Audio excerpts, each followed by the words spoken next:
Hello dear students and welcome online for today's lesson on mapping. This episode consists of the following subtopics as usual: introduction, meaning of maps, mapping of transport network, mapping of cropping pattern, mapping of industries. Next we are moving on to the introductory part about maps. The study about map making is called as cartography. Cartography or map making is the study and practice of crafting representations of the earth upon a flat surface. Those who makes maps are called a cartographer. So, geographers are the good cartographers. They are using maps for showing different spatial phenomena on sheet. For example, to showing population in different region, to showing density, to find out the road network pattern, to find out the location of industries, to showing agriculture production, agriculture cropping pattern. Geographers are using maps. Before going to explain about mapping, first we have to know the meaning of maps. So what is map? That is very important. The word map comes from the Latin word mappa. It means napkin or cloth. The Greeks and the Romans prepared their maps on cloth. Even though we can see in India, village revenue and land officials prepared maps on cloth. A map is a graphic representation of the features on the earth's surface. Therefore, it is a storehouse of spatial information, commonly used to evaluate the topologic and metric properties of the geographic features on a map. For example, distance, direction, connectivity and proximity. These attributes enable us to identify the spatial patterns of association of the geographic features. Thus, a map conveys two fundamental properties. There are locations and attributes. Locations are positioned in two-dimensional space as places with the coordinates x and y, which shows the latitude and longitude of the location. Attributes are qualities of the location. For example, temperature condition of that location, direction, weather condition, etc. Next, we are moving on the definitions about maps. Different scholars and different institutions have given different meaning about maps. According to Britannica Encyclopedia, map as a systematic representation on a surface of the nature and distribution of phenomena in space. The American Society of Civil Engineers has defined in 1954 a map as a representation on a plane surface at an established scale of the physical features of a part or the whole of the earth's surface by the use of signs and symbols and with a method of orientation indicated and also a similar representation of the heavenly bodies. Next, we move on to the mapping of transport network. The lines on maps generally depict either channels of movement. Where two or more lines meet, a node or vertex is formed. See, the figure is appearing on the screen. Where the lines joining nodes are called links or arcs or edges. A system of nodes and links is called a network. See, the network figure is also appearing on your screen. Another map is appearing on your screen is shown the network of road and railway of Mysore district of Karnataka state. It shows the network pattern on the map. There are different ways to analyze the transport network. There are the accessibility of individual nodes, the road density, connectivity matrix.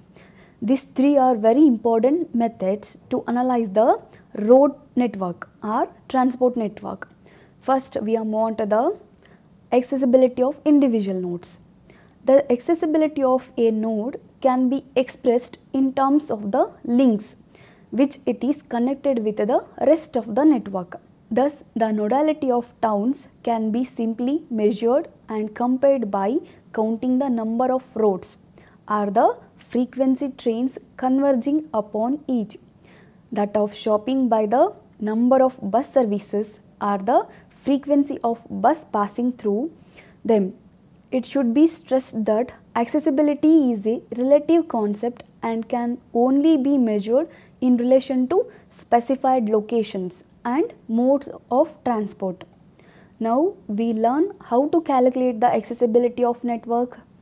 So here in the figure, A, B, C, D and E are the 5 nodes joined by a network of links. The number represents the lengths of the links in kilometers. Accessibility should be measured in terms of the needs of potential travelers. If the first priority is to minimize the number of changes that have to be made, and if each node represents the transshipment, then one should set up a matrix showing the minimum number of changes that must be made between nodes. See the table. In this table, here we have to find out the direct connection from one node to another node. Example, from A to B there is a direct connection. So we have to write 0. Next, from A to C there is a no direct connection. So in that time we have to careful. So there is a 1 changes we have to take from B node. So in that time we have to write 1. Likewise, we have to find out the number of minimum changes for all the nodes of the network. Okay, in the present example, D node has the minimum number of changes among all the nodes. So D node is more accessible than other nodes. There is another method to find out the accessibility based on the distance between the nodes. For instance, one may be interested in reducing to a minimum the mileage rather than the number of changes. In that case, a mileage matrix is required. How to calculate the mileage matrix? Here there is an example. Based on short distance, we have to find out the mileage matrix for one to another. For example, A to B, A to C, A to D, A to E. In the same way, we also find out the short distance of each node. Based on the result, we have to conclude that which node has the lowest mileage, that node is more accessible than other nodes. In the present example, C node has the lowest mileage matrix than the other nodes. Hence, we conclude that C node is the more accessible node compared to other nodes. Next, we are move on to the another method of transport network, that is road density or route density. Normally, road density is usually expressed in kilometers roadway per 100 km of territory or per 1 lakh population. See, the road density map is appearing on your screen. So in this map, where dark color means dark blue color is showing high road density, whereas the light blue color is showing as usual less road density. So there is a formula to calculate the road density, that is road length divided by total area into 100 square kilometer or road length divided by total population into per lakh population. We will calculate the road density with an example. Okay. Example, calculate the road density per 100 square kilometer for an area of 1050 square kilometer having a road length 750 kilometer and population is 3 lakh. So here the road length is 750 kilometer, the total area is 1050. So 750 divided by 1050 into 100. It means 71.4 kilometer road length. In the same way, For population, the road length is 750 is divided by population. Population is 3 lakh into 1 lakh. The answer is 214.2 kilometers. So finally we conclude that per 100 square kilometer there is a 71.4 kilometer road length, and in the same way every lakh population there is a 214.2 kilometer of road length. The connectivity matrix shows the number of connection of a node. As more and more vertices are connected with each other, the number of edges and circuits will increase. With the help of some of the topological characteristics derived from graph theory, we can measure the efficiency with which the network is connected as a whole, and each individual vertex is connected with every other vertex. There are different topological measures: cyclomatic number, alpha index, beta index, gamma index, eta index and theta index. First is the cyclomatic number. This is the symbol of cyclomatic number. It is the simple index and indicates the number of circuits in a network. The formula of this cyclomatic number is E minus V plus G, where E is the number of edges and V is the number of vertex of the given network, and G is the number of graph. It should be noted that cyclomatic number increases with the completeness of the connection and the complexity of the network. In that case, there will be more number of edges, lesser number of vertices. Cyclomatic number would bear a direct relationship with the levels of development of a region. Alpha index. This is the symbol of alpha index. It is the ratio of actual number of circuits and the maximum number of possible circuits. The formula of alpha index is E minus V plus G divided by 2V minus 5G.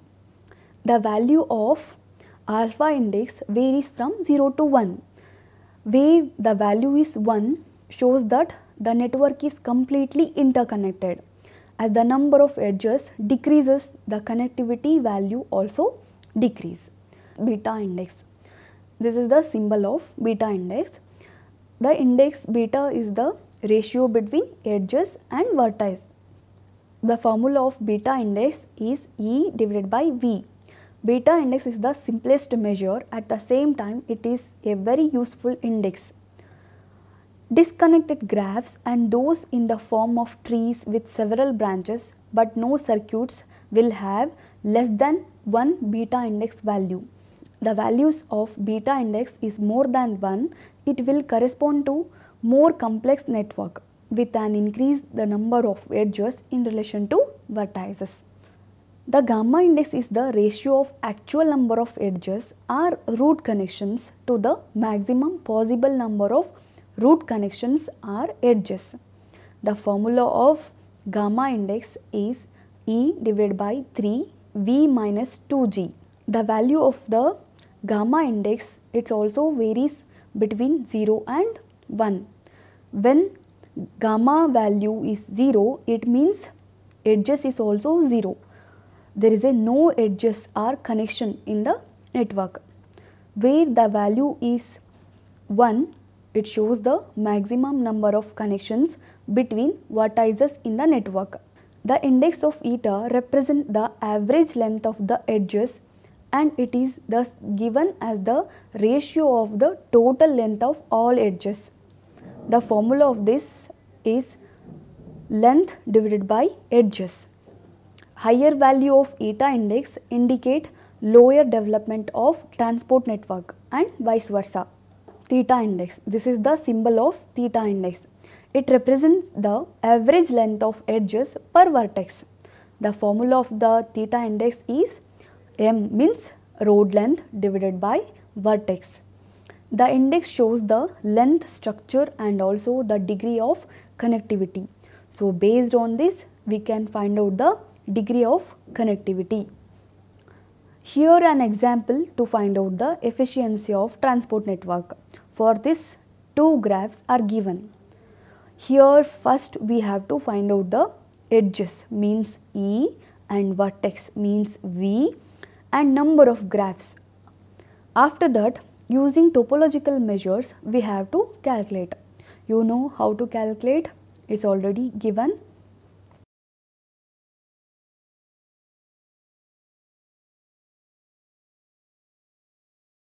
Mapping of cropping pattern. Crop is any useful plant grown on a farm except pasture is called crop. Crop is very essential for human life, but everywhere is not uniformly distributed. Different regions have different crops, cropping patterns and cropping productivity. Therefore, it is essential to find where which crop is growing, and also it is very useful to find out in which region production is more. Because of all these things, mapping of cropping pattern is very important. The cropping pattern means what? The cropping pattern is the portion of area under different crops at a point of time. A change in cropping pattern implies a change in the portion of area under different crops, that is cropping pattern. So the maps are appearing on your screen, is shown the cropping pattern along with the cropping production in various colors. So based on this we can easily predict where which crop is growing and where the production is more. As usual, darker color is showing higher production, lesser color means lighter color is showing lower production.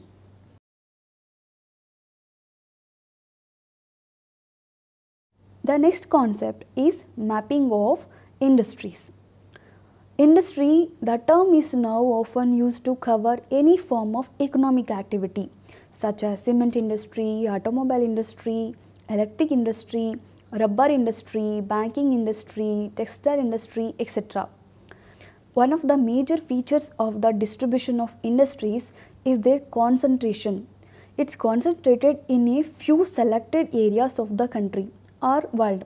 An observation of the industrial map of the world clearly indicate that the industrial map is cluster pattern, as they are established at the places of maximum profit where there are favorable conditions such as availability of raw materials, power resources, cheap and efficient laborers, where land at cheap rate for industrial establishment, cheap market and also market for produced goods, good transportation facilities as well as the incentives of the government. So based on all these factors, the industrial concentration, it will change. So the maps are appearing on your screen, is shown the location of major textile industries and also the major vehicle manufacturing industries in India. Industrial location maps are useful to easily identify the distribution pattern of different types of industries in a region. Everywhere we cannot find out the same types of industries because physical and economical condition of a region are influenced on the location of an industry. So the industrial map of the country or the world clearly reveals that the concentration of industry in a particular place or the region. So several geographers and economists have tried to analyze the location of the industries in the particular region. So it's also useful to find out the not only industrial location and also industrial regions. What do you mean by industrial regions? Industrial regions means the process whereby industrial activity assumes a greater importance in the economy of a country or a region, a basic dimension of development. It is a characteristic of most advanced countries in that industrialization has reached the point where it now plays a major part in the economy. So the maps is also useful to find out the industrial regions. To finding industrial regions of any country, of any region, maps are also useful. The map is appearing on your screen is shown the major and minor industrial regions of the country. So based on this map, we can easily find out in which area has the more number of industries and more economical development. There is a positive relationship between economical development and industrial concentration. Finally, we come to the conclusion about the mapping. So the maps are very important to represent the geographical features on some form of two-dimensional surface. So the main task of geographers is map making. Without map, we cannot do any work. We cannot explain the spatial information. So maps are very important for geographical analysis. One good map explains 1000 words.